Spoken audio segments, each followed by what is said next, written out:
Dan mungkin juga aku ngelihatnya gini ya. Kenapa mereka nggak mau istiqomah dalam menjalankan ibadah ini? Mungkin faktor utamanya adalah karena mereka belum merasakan lezatnya ibadah tersebut. Nah kan itu tuh. Masa pemikiran Ibaratnya sih. kayak kita nonton film deh, film kan? Kan nonton film nih, durasi 2 jam, gitu kan? Selama 2 jam kita nonton, kita tuh kayak ke brainwash gitu bang. Kayak wow, kita tuh kayak dibawa kemana-mana gitu kan. Nah setelah kita nonton, pasti kita kayak teman-teman yang kita jumpain tuh kita ceritain tuh, tahu nggak filmnya keren banget tadi loh. Tahu nggak tahu. Pokoknya kita tuh serius banget ngeceritain karena saking nikmatnya nonton tadi gitu kan. Nah kan kita nonton itu kan butuh perjuangan tuh. Kan gak mungkin kita nonton sambil scroll. Kita harus fokus ngedengerin audionya, terus ngeimajinasinya dan segala macam, butuh perjuangan. Nah teman-teman yang sedang berjuang ini kadang-kadang effort mereka untuk ibadah itu gak se-effort mereka ketika maksiat. Bener gak sih bang? Jadi udah setengah perjalanan, akhirnya mereka nyerah, gitu kan? Akhirnya mereka nyerah. Tapi kalau seandainya mereka bisa melewati itu, pasti mereka ingin banget rasanya itu dibagi ke teman-teman yang lain, gitu ya kan?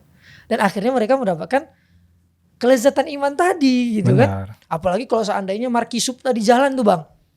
Markisub itu kan istilahnya sholat subuhnya kan berat lah gitu kan. Terus abang buat chillnya kebetulan waktu puasa juga. Sahur kan gak lama tuh. Supaya lebih mudah. Kalau seandainya mereka bisa 40 hari tuh. Allahu Akbar. Iya orang yang udah 40 hari sampai sekarang masih. Udah terbiasa tuh mereka. Sampai sekarang udah nambah lagi. Maghrib Isya ya udah di masjid lagi. Bahkan kalau misalnya nanti ada ketinggalan satu sholat tuh. Subuhnya ketinggalan. Rasanya udah beda lagi. Beda pasti beda. Nangis pasti. Betul.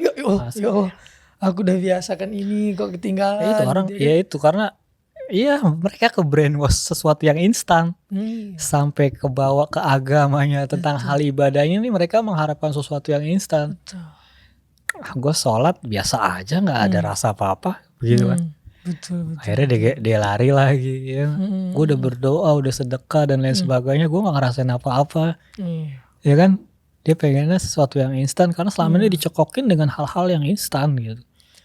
Dan sebenarnya gak instan juga bang. Misalnya nih, kalau misalnya dia narkoba, kan gak mungkin dia langsung sabu, kan gak mungkin ya kan. Nah iya maksudnya. Dia harus berjuang juga. Ketika bermaksiat pun dia butuh effort gitu kan, berjuangan. Cuma kenapa ketika hal ibadah dia pengennya yang cepat gitu. Betul. Gue sholat sekali pengen kaya. Dan ternyata itu pun lagi ada masalah malamnya ya kan. Kena tipu mungkin akhirnya sholat. Iya kan? Udah minta kok gak dikasih. Bro lo udah baru datang Allahnya pada saat itu ya kan. Udah pengen langsung ini.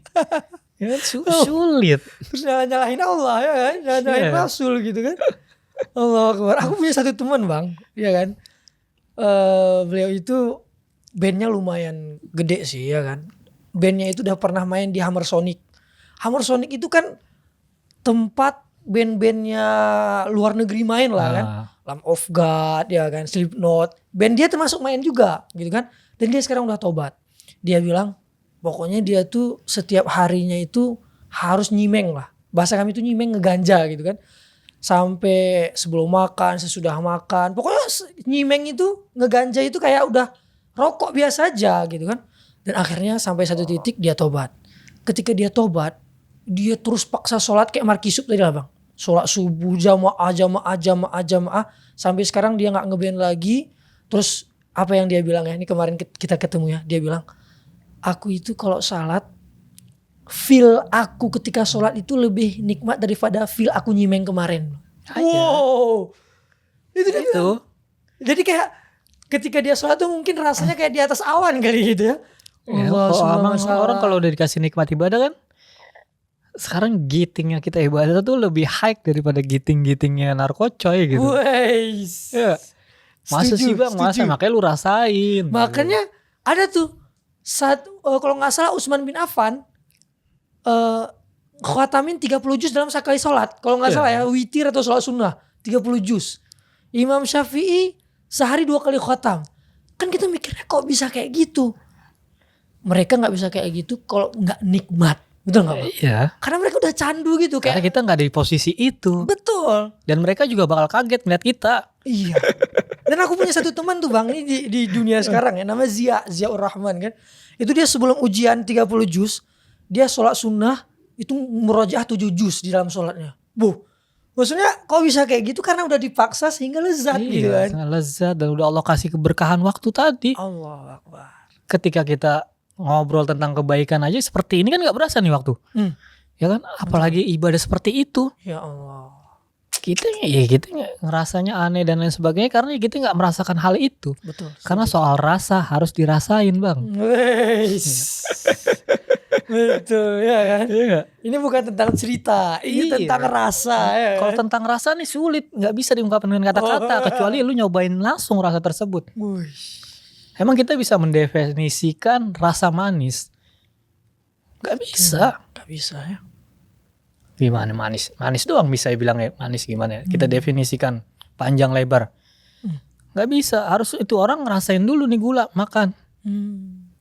Begitupun nikmatan ibadah kan, nggak bisa. Kita ngejelasin rasanya seperti ini, ya mereka bakal heran gitu. Kecuali mereka rasain sendiri secara langsung. Allah. Makanya tobat deh. Ngerasain deh. Betul. Buat teman-teman yang merasa kalau tobat di masa muda itu ya terlalu cepat gitu ya kan. Masa depan kita suram segala macam. Bro, ini Bang Bilal udah cerita bro. Pakarnya dunia jalanan lah ya kan. Masya Allah main-main udah ke Bali, ke Sumatera dan kemana-mana. Dan beliau akui bahwa kelezatan iman itu melebihi kelezatan apapun gitu. Kadang-kadang kalau kita bilang ya wajar lah kalau bilang iman itu lezat karena lu belum pernah merasakan lezatnya maksiat.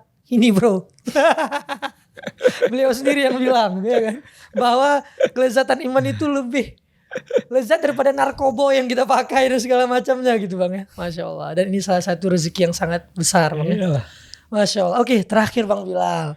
Bang Bilal, ada nggak satu ayat atau satu hadis yang selalu ayat dan hadis ini atau kata ulama boleh juga terngiang dan terpatri di batin abang gitu bang. Ketika abang futur, abang ingat ini langsung semangat lagi. Ada nggak bang? Apa Az-Zumar 53 sih? Gimana tuh bang? Apa? Qul ya ibadiyalladzina asrafu ala anfusihim la taqnatu mir rahmatillah. Innallaha yaghfiru dzunuba jami'a innallaha huwal ghafurur rahim. Katakanlah wahai Muhammad, yang disuruh nih Nabi Muhammad nih. Allah menyampaikan ke Nabi Muhammad, katakanlah wahai Muhammad kepada hambaku yang melampaui batas. Coba tuh. Nabi nih, kekasih Allah nih, disuruh nyampein sama Allah ke kita yang pendosa nih. Dengan bahasa seperti itu lagi. Ibaratnya nih kekasih Allah disuruh nyampein nih ke kita yang pendosa nih. Itu kan kurang sayang apa Allah situ kan. Kita udah ngelampauin batas nih. Kita udah ngelanggar aturan-aturan Allah terus ya kan. Jangan pernah berputus asa dari rahmat aku, katanya rahmat Allah gitu. Ya sesungguhnya semua dosa diampunin gitu. Karena Allah maha pengasih, lagi maha pengampun. Misalnya yang apa emang ada yang lebih indah dari itu?